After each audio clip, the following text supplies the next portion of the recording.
Welcome to our story, The Miraculous Journey of Edward Tulane, Chapter 17. Bryce slung Edward over his shoulder. He started to walk. "I come to get you for Sarah Ruth," Bryce said. "You don't know Sarah Ruth. She's my sister. She is sick. She had her baby doll made out of china. She loved that baby doll, but he broke it. He broke it. He was drunk and stepped on that baby's head and smashed it into 100 million pieces. Them pieces were so small, I couldn't make them go back together. I couldn't. I tried and tried. At this point in his story, Bryce stopped walking and shook his head and wiped at his nose with the back of his hand. Sarah Ruth ain't had nothing to play with since. He won't buy her nothing. He says she don't need nothing. He says she don't need nothing because she ain't gonna live. But he don't know. Bryce started to walk again. He don't know, he said. Who he was not clear to Edward. What was clear was that he was being taken to a child. Make up for the loss of a doll. A doll, how Edward loathed dolls, and to be thought of as a likely replacement for a doll offended him. But still, it was, he had to admit, a highly preferable alternative to hanging by his ears from a post. The house in which Bryce and Sarah Ruth lived was so small and crooked that Edward did not believe at first that it was a house. He mistook it instead for a chicken coop. Inside, there were 2 beds and a kerosene lamp and not much else. Bryce laid Edward at the foot of one of the beds and then lit the lamp. "Sarah," Bryce whispered. "Sarah Ruth, you got to wake up now, honey. I brought you something." He took the harmonica out of his pocket and played the beginning of a simple melody. The little girl sat up in her bed and immediately started to cough. Bryce put his hand on her back. "That's all right," he told her. "That's okay." She was young, maybe 4 years old, and she had white blonde hair, and even in the poor light of the lamp, Edward could see that her eyes were the same gold fleck brown as Bryce's. "That's right," said Bryce.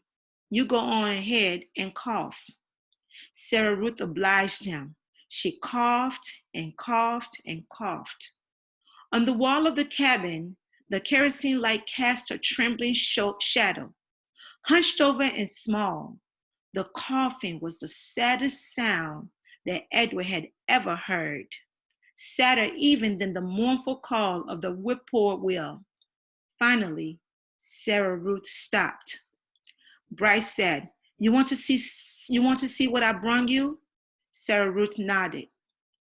"You got to close your eyes." The girl closed her eyes. Bryce picked up Edward and held him so that he was standing straight, like a soldier at the end of the bed. "All right now, you can open them." Sarah Ruth opened her eyes, and Bryce moved Edward's china legs and china arms so it looked as if he were dancing. Sarah Ruth laughed and clapped her hands. "Rabbit," she said. "He's for you, honey," said Bryce.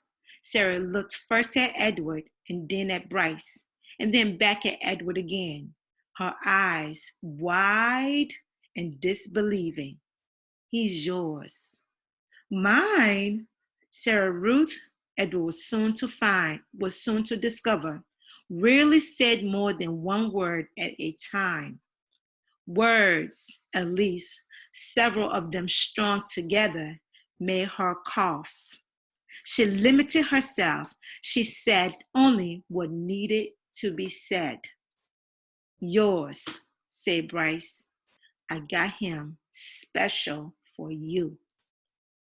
This knowledge provoked another fit of coughing in Sarah Ruth, and she hunched over again. When the fit was done, she uncurled herself and held out her arms. "That's right," said Bryce. He handed Edward to her. "Baby," said Sarah Ruth. She rocked Edward back and forth and stared down at him and smiled. Never in his life had Edward been cradled like a baby. Abilene had not done it, nor had Nellie, and most certainly Bull had not. It was a singular sensation to be held so gently and yet so fiercely, to be stared down at with so much love. Edward felt the whole of his china body flood with warmth. "You going to give him a name, honey?" Bryce asked. "Jangles," said Sarah Ruth, without taking her eyes off Edward. "Jangles, huh? That's a good name. I like that name." Bryce patted Sarah Ruth on the head. She continued to stare down at Edward. "Hush," she said to Edward as she rocked him back and forth. "From the minute I first seen him," said Bryce, "I knew he belonged to you. I said to myself, that rabbit is for Sarah Ruth, for sure." "Jangles," murmured Sarah Ruth.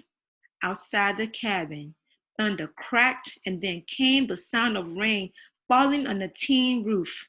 Sarah Ruth rocked Edward back and forth, and Bryce took out his harmonica and started to play, making his song keep rhythm with the rain.